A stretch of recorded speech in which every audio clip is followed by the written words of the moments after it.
En esta oportunidad vamos a continuar con la resolución de la guía de trabajos prácticos número 3. Es sobre la guía sobre medidas descriptivas.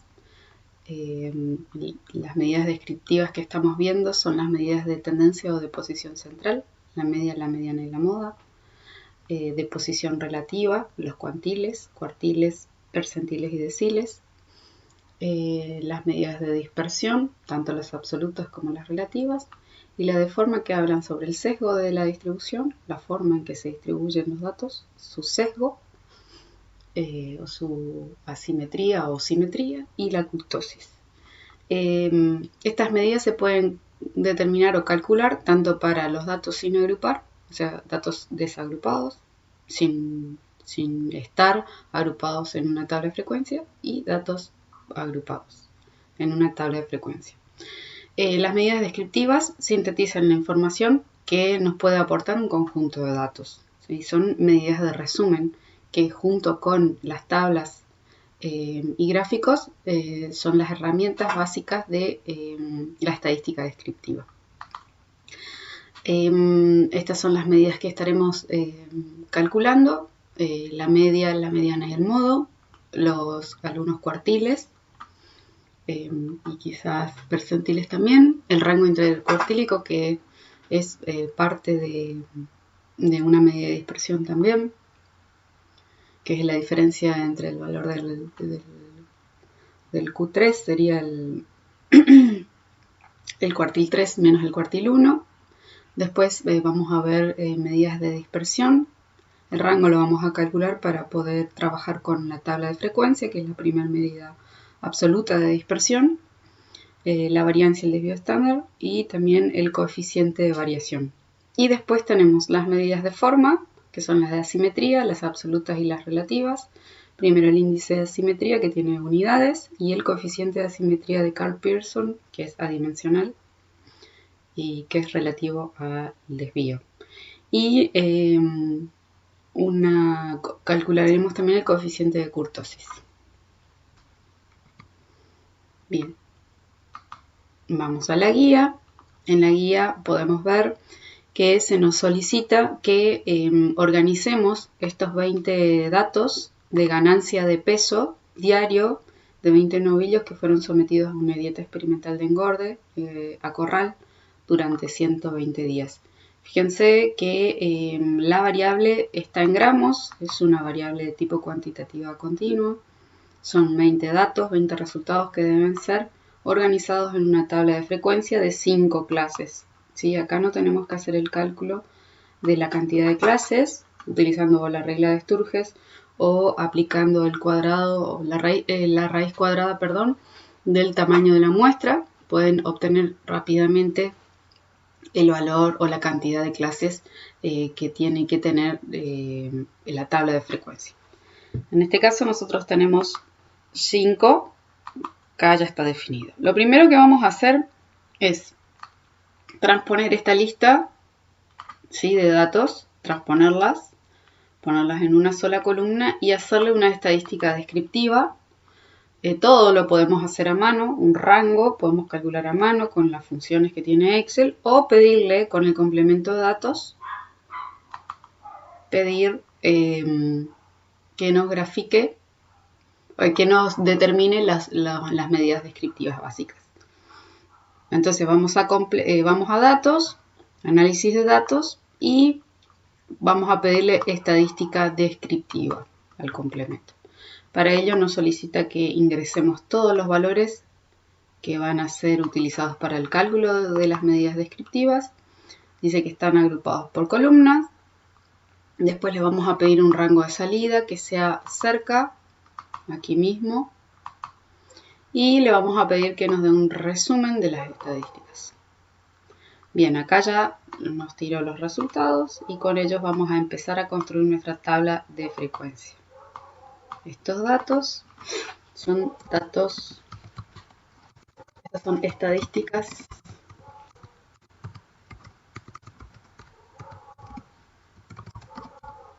descriptivas.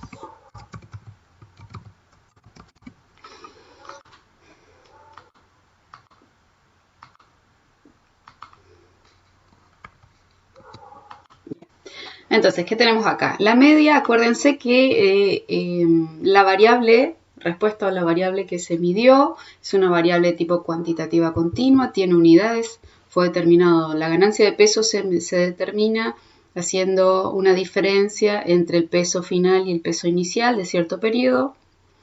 No se mide la ganancia de peso diario, sino que, por ejemplo, se inicia determinando el peso, pesando los novillos al inicio de un periodo de engorde, luego se mide al final del periodo de engorde y se divide por la cantidad de días que estuvo ese novillo sometido a la dieta, en este caso 120 días. Entonces, a los 120 días se vuelve a pesar el individuo y se determina la ganancia de peso haciendo esa diferencia de peso, esa ganancia de peso dividido 120 y ahí nos da la ganancia de peso diario. Esto sería en gramos, ¿sí? Podemos ver que en promedio los novillos ganan unos 821 gramos, ¿sí? Eso es casi 1 kilo. La mediana, para los datos sin agrupar, es de 806, tiene una moda, porque en algún momento contabiliza 2 veces esta misma ganancia de peso. Acá podemos ver. Es el único valor que se repite 2 veces. Tiene una desviación estándar, o sea, una desviación promedio de los datos respecto de la media, que serían de 106, casi 107 gramos, más o menos el promedio. ¿Sí? Esa es la desviación promedio que tienen esos 20 datos respecto de su media. Una variancia que está en gramos al cuadrado, una kurtosis que es adimensional, un coeficiente de asimetría que también es adimensional, un rango en gramos, un máximo y un mínimo también en gramos, una sumatoria y una cuenta que tiene, ahí nos está diciendo cuántos elementos entraron dentro de los cálculos. Bien, para poder determinar entonces cómo va a ser nuestra tabla de frecuencias, sabemos que vamos a tener una tabla de frecuencia de 5 clases. Acá vamos a poner clases de 1 a 5, eso es un valor que ya tenemos determinado. Y aquí vamos a tener el límite inferior y el límite superior de la variable ganancia, o podemos poner las siglas, ganancia de peso diario en gramos. ¿Sí? Bien, ya estamos teniendo la estructura de nuestra tabla. Posteriormente vamos a ver cuánto vale el rango. El rango vale casi 390 gramos. Tenemos un valor mínimo de 606, un valor máximo de 995, eso sería casi 1 kilogramo, y lo que podemos hacer es un redondeo hacia abajo y hacia arriba, o sea, llevar esto, la tabla de frecuencia va a tener una configuración personal. O sea, nosotros, ¿qué podemos hacer? Trabajar con este rango, simplemente restarle 1 gramo, o sea, agregarle 1 gramo y eso nos va a dar 390.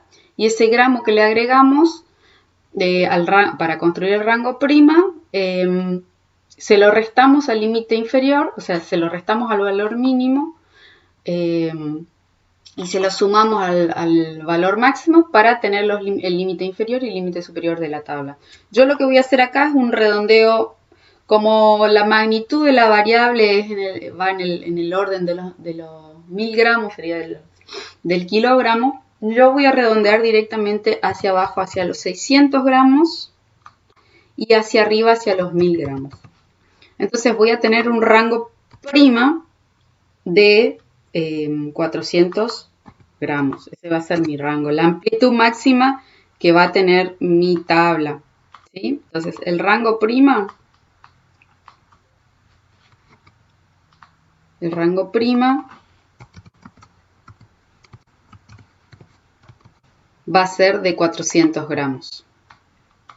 ¿Sí? el valor, ahora voy a agregar acá dos límites, los límites. El límite inferior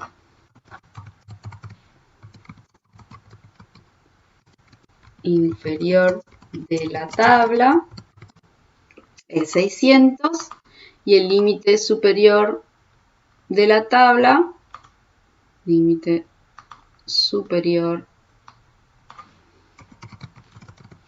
de la tabla va a ser de 1000 gramos. ¿Ok? ¿Se entiende eso? Entonces nosotros acá hicimos un redondeo como para trabajar con las unidades bien redondeadas, ¿sí? Unidades fáciles de manejar con un rango, fíjese, un rango prima múltiplo de 5, porque sabemos que la cantidad de clases es 5, entonces este rango prima que al dividirlo por 5 obtenemos la amplitud, va a ser de 80, esto es W, la amplitud de las clases. Ahí vamos a trabajar con una tabla que es muy sencilla de manejar. Entonces esto me lo voy a ir trayendo para arriba. Entonces con este valor, el límite inferior de la tabla o el límite inferior de la primera clase va a ser 600. Para poder obtener el límite superior de cada clase le vamos a sumar los 400, acá la amplitud, los 80 gramos para obtener el límite superior de cada clase. Bien, entonces nosotros de este lado, los límites superiores de las clases anteriores van a ser siempre los límites inferiores de las clases subsiguientes. Entonces acá simplemente, si yo no fijé el 80, lo hago ahora. Fijé los 80 gramos de amplitud. Arrastro y ahí ya tengo toda mi tabla construida. Verifico simplemente que se cumplan estas dos condiciones, que el límite inferior de la tabla sea 600 y el límite superior sea 1000 gramos. Y eso fue así, tal cual se dio.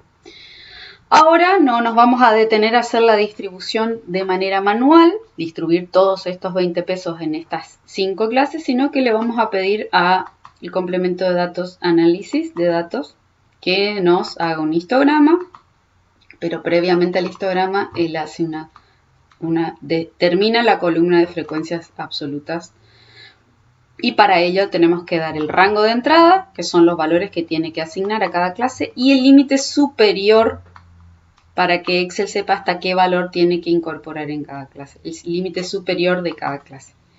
Vamos a pedir un rango de salida cercano para poder trabajarlo. Y vamos a ver si nos tira un gráfico, también crear un gráfico y aceptar. Perfecto. Acá ya tenemos entonces las frecuencias absolutas. Agarramos y copiamos. Esto eliminamos. Perfecto. Esta sería nuestra columna de frecuencias absolutas. Número de elementos, número de observaciones en este caso, ¿sí? ¿Qué podemos decir de esta tabla de frecuencias?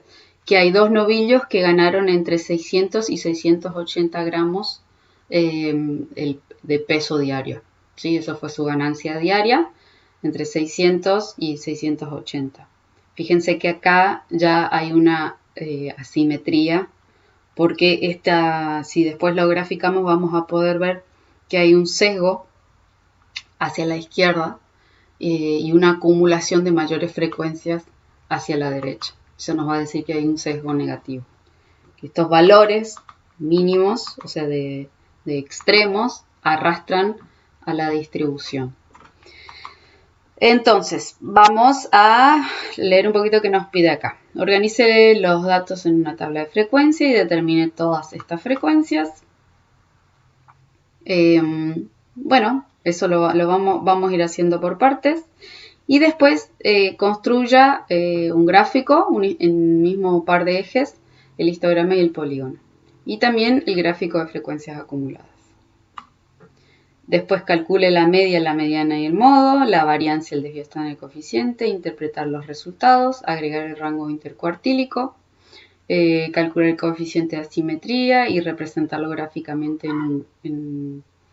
representarlo gráficamente, graficando o haciendo un gráfico a mano alzada, lo mismo con el coeficiente de kurtosis, y bueno, después hacer un resumen. Bien, vamos a determinar las frecuencias acumuladas. Para ello vamos a ir acumulando, a medida que van avanzando las clases, la cantidad de elementos que entran en cada una de las clases individuales. Hasta la primera clase se acumularon 2, hasta la segunda se acumularon esos 2 más los 4 de la segunda clase. Después se acumularon 6 hasta la segunda clase más los 6 de la tercera clase. Se acumularon 12 hasta la tercera, 12 elementos, 12 mediciones. Hasta la cuarta clase se acumularon 5, entonces a esos 12 se le suman 5. Y finalmente, en la última clase se tendrían que haber acumulado todos los resultados. Y así es, dicho y hecho, nos suman los 20 resultados. La frecuencia relativa es sencillo, le hacemos la sumatoria aquí. Es el tamaño de la muestra, la cantidad de datos que entran dentro de la tabla. Simplemente es el cociente entre frecuencia absoluta e individual dividido el tamaño o el número de datos. Esto lo fijamos. Y le podemos dar 2 decimales para ver mejor. Y ahí tenemos la columna de frecuencias relativas en una proporción. La frecuencia relativa porcentual es la frecuencia relativa por 100. Y la frecuencia acumulada porcentual, relativa porcentual, es lo mismo que hicimos acá. Entonces, por ende, la fórmula está incorporada. Copiamos y pegamos. Y al final se tuvieron que acumular el 100% de los datos. Bien, ¿qué nos pide acá? Ahora que construyamos en el mismo par de ejes un histograma y un polígono de frecuencia. Y también un gráfico de frecuencias acumuladas. Eso lo vamos a hacer rápidamente.